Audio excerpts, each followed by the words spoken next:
Yes. Hi, everyone. My name is Lena, and I did my PhD at the Hawkesbury Institute for the Environment at Western Sydney. And today I'm presenting the work that I did for one of my chapters. And basically in this study, we were looking at, okay, if we actually put floral strips into the landscape, in agricultural landscapes, is there a difference if they are comprised of native plant species or exotic plant species?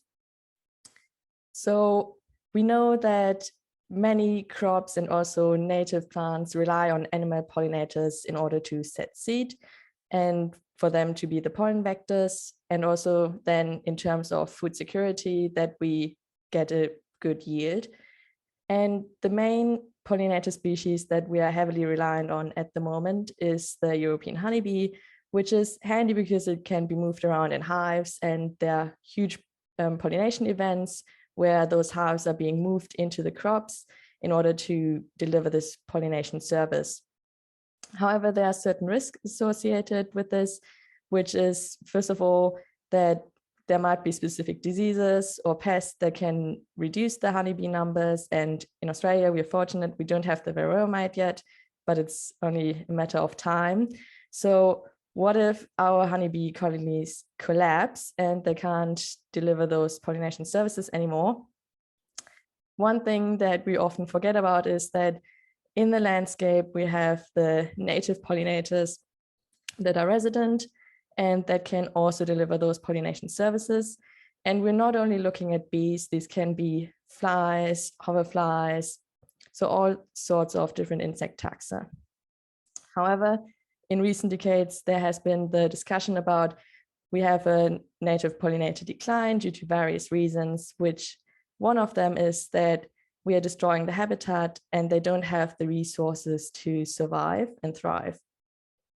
Now, my study system was in apple orchards, that's in Bilpin near Sydney. And what we can clearly see here is that typically we don't have any resources in the landscape. If we don't have bare ground, we might have some grass, but except for when the apple is actually in bloom, there's no flowers for the insects to actually get resources. And when I talk about resources, I mean primarily nectar and pollen. And one strategy that's been commonly used in Europe and the United States, and that is more studied there, is to actually establish floral strips that should enhance the floral resource availability in the landscape, because they should flower prolifically and provide different floral traits and also nectar and pollen properties for different pollinators. However, if you look at the literature and also at different schemes, what has been done to date, you see that there's actually a limited application for those floral strip establishments. First of all, these are mostly just generic seed mixes that are being used. So they're not really locally sourced and adapted to the microclimatic conditions or the pollinator community in the specific area. And then also often those plant species that are in the floral strips are targeted to flower for very limited amounts of time because the growers might prefer it because they don't distract the insects from the crop, or if they can't fit it into their daily procedures on the farm, they would just like to remove those floral strips.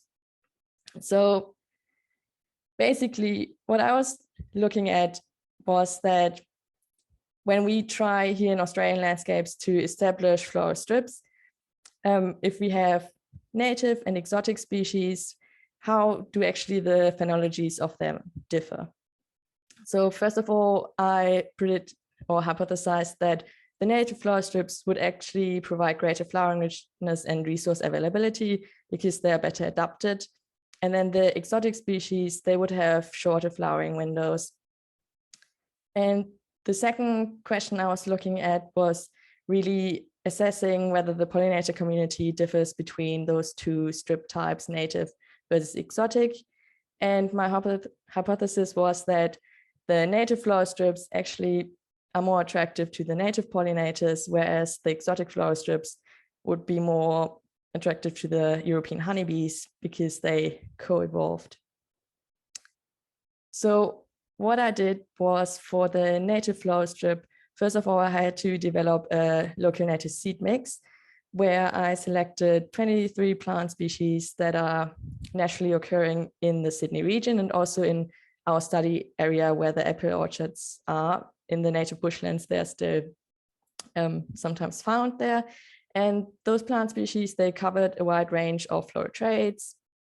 I did a study beforehand to find whether they actually attract those native pollinators, and then also about their phenology, that they flower year round. And I then compared this to this bee and butterfly mix, which you can get commercially in Australia, which is being advertised as being very good for insects. And then I established 4 plots, and each of them had a native floral strip and an exotic floral strip. And for this, I then, over the period of 1 year, I went out every 3 weeks and conducted pollinator surveys in the morning and in the afternoon on 2 consecutive days in 2 consecutive weeks. So it was quite a bit of sampling undertaken. And then to look at the different phenologies of the 2 strip types, I also did floral counts each month for each strip.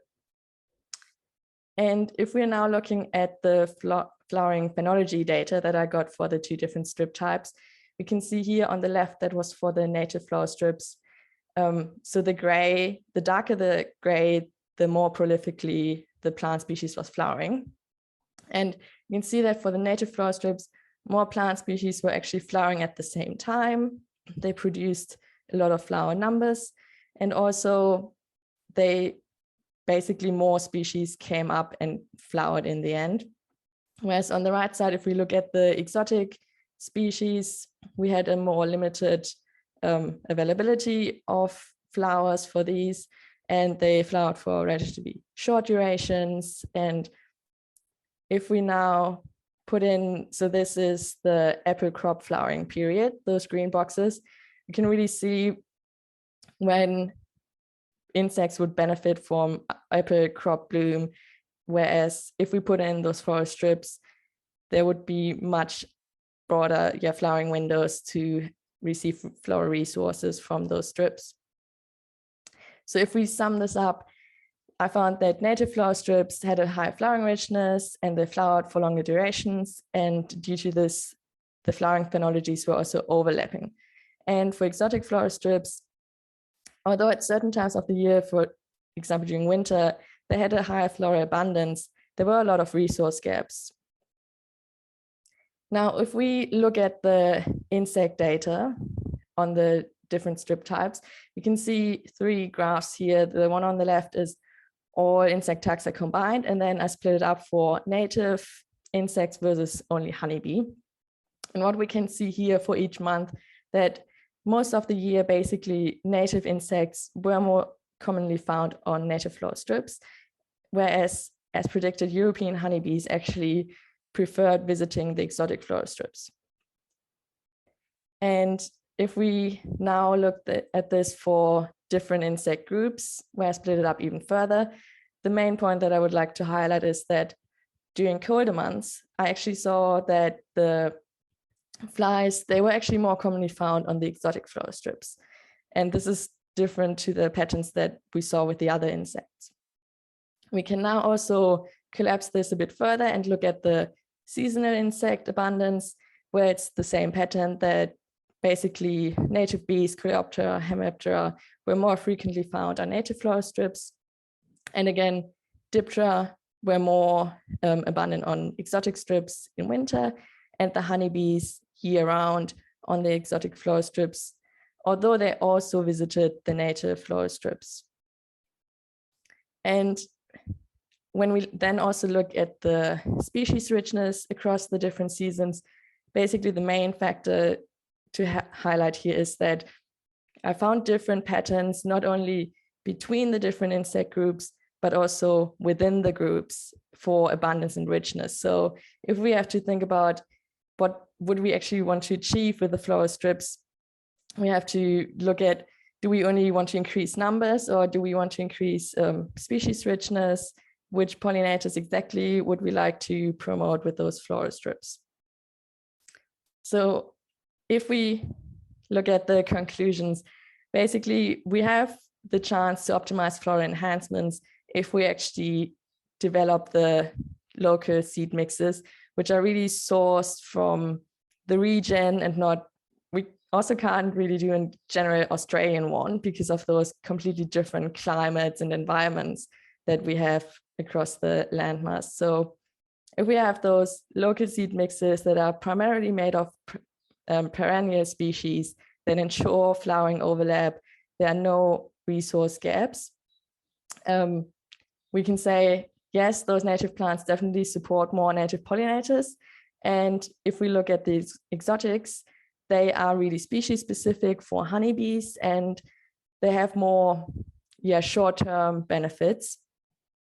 So it is really about what do we want to achieve with those floral strips. And if we think about putting in native species back into the natural landscape, we can also have benefits for habitat restoration, which are for overall biodiversity, not only insects, but also plants, and they might be the better way to go. And with this, I would like to thank everyone who supported this study, and I would like to acknowledge the traditional custodians of the land. And thank you very much. Thank you very much, Lena. That's a very interesting talk. Are there any questions? No, nobody's got their hand up. Well, then I'll ask a question.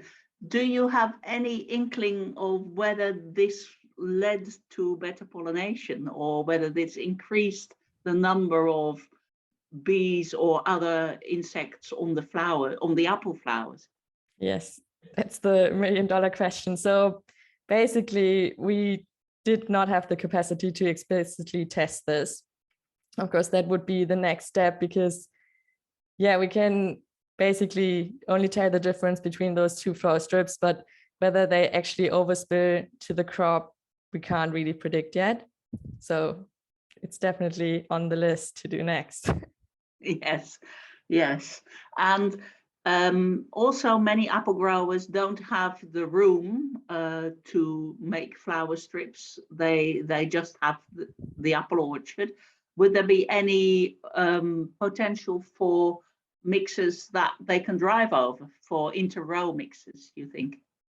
Yes, so I guess that's, in general, space is always a problem, right? And maintenance. So the easier, the better. And so some of the native plant species that I used, they were also, some of them a bit more bushy. So if you have a habitat patch, and I had the luck that the farmer that I worked with had a lot of space, so they could set aside land. Of course, if you think about if we would like to put it in between the rows, we really have to find species that we can mow and that might be, dispersing seed. We mow them and then they come up the next year. So it really depends on the context, what the farmer can do, wants to do. Yeah, great. Well, thank you for that excellent talk. There are no further questions, but you've got a lot of fan mail in the chat. So that is good.